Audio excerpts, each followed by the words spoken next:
Everyone. Welcome to a Help Me Rhonda episode. This is episode number 4, and we have a great question that came through that I think so many of us, all of us, eventually have to deal with at some point, and some of us more often than others.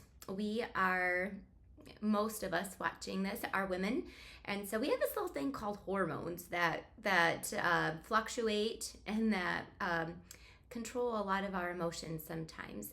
So let's go ahead and jump into the question, and then I definitely have some helpful tips there from experience and also from working with other demonstrators too. So this came from Pamela. She goes, how to stay motivated, fresh, energetic, especially on slow sales months. I feel like I am recycling myself every stamp set or catalog. My sales hurt when my enthusiasm is lacking. Well, Pamela, you are absolutely right in that. When you're not passionate about something or excited about something, it's really hard then to sell that to your customers. I think being genuine and being sincere is the best business plan that you can possibly have. Now, let's go ahead and jump in to say, number one, what you're feeling many times is normal. Like I said in the beginning, we have to deal with a lot of emotions from life, from our families, from friends. We have to deal with our hormones, so many things. So we have some battling when it comes to our emotions. Now, there's something I say all the time is that our business cannot be ran by emotions. Yes, it can influence it, but it cannot be ran by it.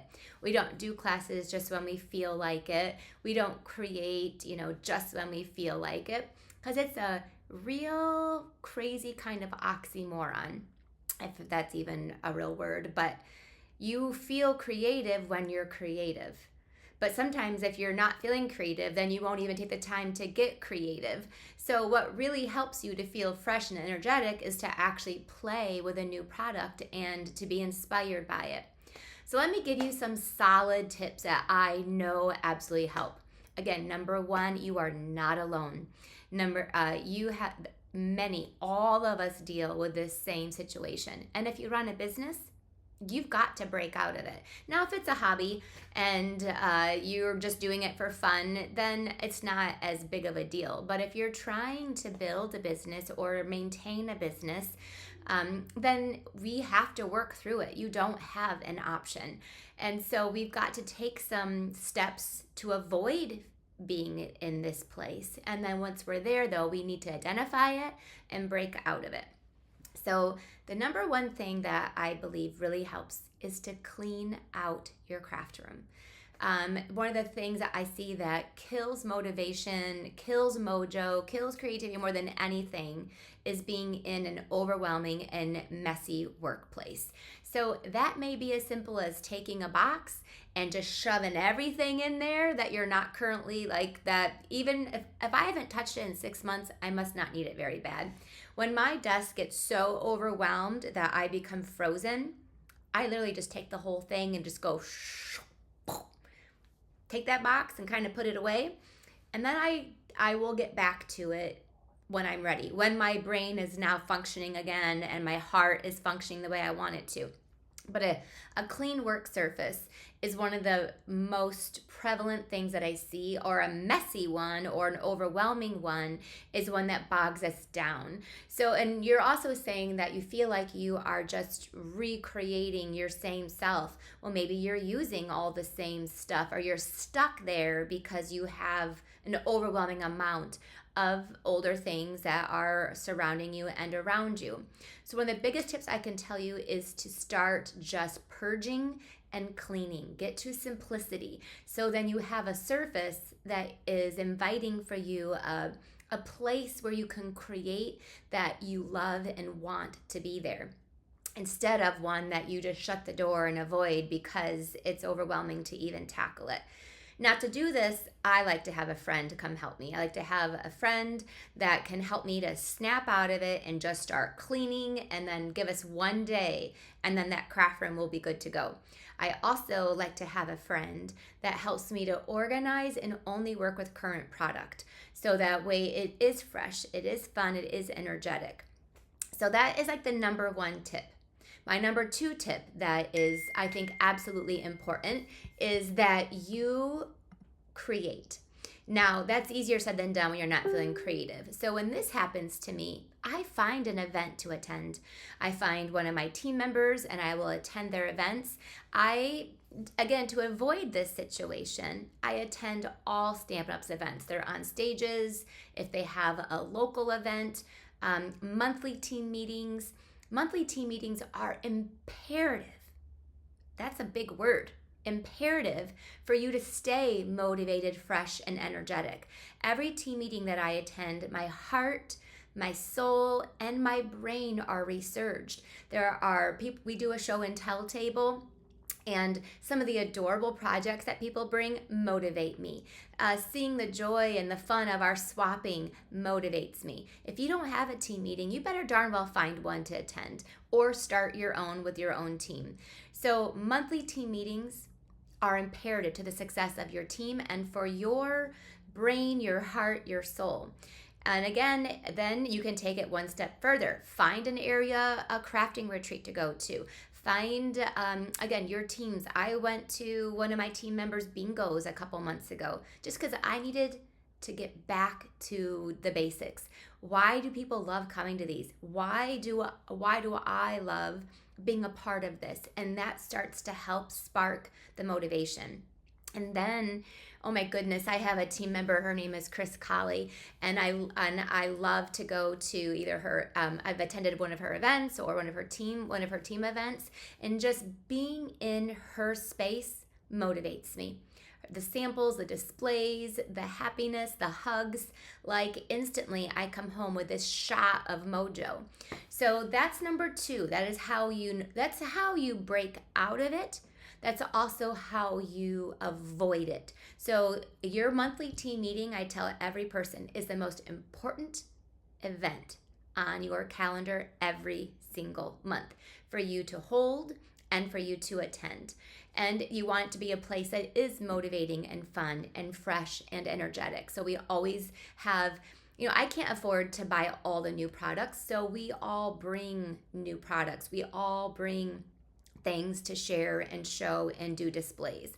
And then I also make a top priority to attend every Stampin' event that they offer, because it also, even though when it gets there, I'm like, I can't go, I'm too busy, I'm not feeling it, I just want to stay home. The minute I step in that place and have the buzz of all the demonstrators, my heart is through the roof. So is my energy, and so is my motivation. So that is number two. Number three is, okay, you said that some months are slower than others, that you feel like you're just creating yourself the same thing over and over again. Well, stop that. Don't do that. Have fun with your business. If you're having joy and having fun, so personally, I love fun folds. Fun folds bring me so much joy. They're like this fun little puzzle you put together. So I do fun folds in my business. If someone doesn't like fun folds, then don't follow me, because that's what I'm going to do. That's what makes me happy. I started holding a cookies and cards class. Do you know why? Because I love those darn cookies. I will go every month because I love those cookies. Well, I get to go. It's my business. It's my job. So create your business around things that bring you joy. For me, it's creating for Christ. Every month we do a Christ-focused class. It's a passion of mine. So I work my business into my passion, and I work my passion into my business. So then I'm always motivated and excited about those things that make my heart go tick. What makes your heart go tick? What no matter what, maybe it's your children, maybe it's your grandchildren, then work that into your business. For me, it is my children. So I get them always involved in my business and working with me, beside me, encouraging me, and I'm encouraging them. So staying motivated is about structuring a business so that it's built around your passions, your life, your goals. And so then, yeah, there's some days where I don't feel like creating, but I don't have the option not to. So I jump onto Google, I jump onto Pinterest, and before you know it, the ideas are flying. I get the ideas from my team meeting and all the swap cards, and swapping helps me stay so fresh and energetic because I can just copy. When I'm not feeling creative, I just start to copy. I just start to find classes or projects from sidelines, friends, team members, downlines, and I just start copying. And then before you know it, those little creative mojo will start flowing, and then you can do even more on your own. So I hope those are some practical ideas for you. I think number one is to know you're not alone. Number two, clean out your space. Get rid of the junk, right? If you were gonna, let me give you one example that always helps me. So if I was gonna start a diet on Monday and really be good and disciplined, I would plan ahead and I'd clean out all the stuff out of my cupboards and refrigerator that I shouldn't have and that holds you down and tempts you and pulls you away. It's the same thing with your business. You got to get rid of the things that distract you. You got to clean out your space so that you can focus forward on new product, on new things that are fresh and energetic.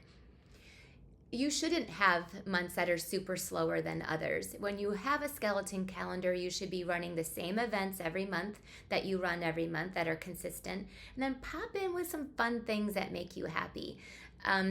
So for January, I have my same classes I always do. You're right, it's repetitive. Repetitive is good. Consistency is good. But I need to spice it up a little bit because I get bored pretty quickly. So I did a 6-week series of a birthday bash. I partnered with some friends. We had fun doing it. Our customers had fun watching, and it was very profitable because we are all having fun. So sometimes shake it up. Keep your skeleton calendar so that your business is consistent, that your months are not slower than others. They're just across the board consistent. And then if you have to, shake it up a little bit. Do some fun things. Do buy one, get one free, past classes sales, stamp camps, cookies and cards, birthday bashes, series, bingo events. Do you see how that keeps things fresh, fun, and energetic? So again, these things you still have to have your monthly and weekly card classes and other things that are consistent, but have fun too. Because when you're having fun, you're going to keep that momentum up and you're going to stay fresh and energetic. One last tip: surround yourself with people. If I just one day in my craft room with a friend lightens me up, the help of them to kind of get me out of the sludge. One time, my friend Jenny and I literally flew to our friend Angie's house to celebrate, but then we also spent 3 days in her craft room just creating, just helping her to create, all of us to create. And before you know it, there is just so much creativity going and all of us are remotivated. So you go to a friend and help them, or invite a friend to help you. Spend the day together. Just spend the day together, creating, crafting, playing with new stuff, and before you know it, you both will have fresh, energetic, and you'll be motivated to run classes and to continue to grow and run your business. All right, I hope those tips help. Remember, if you guys have any questions at all, there is a link in this description where you can ask that question. So I will cover it in a future Help Me Rhonda episode. And tune in next week. We're going to be talking about, we had a lot of this come through. What happens when you are housebound? When maybe you can't go out for usually medical reasons or illnesses, or what can you do to help build a successful business? All right, I'll see you next week. Bye-bye.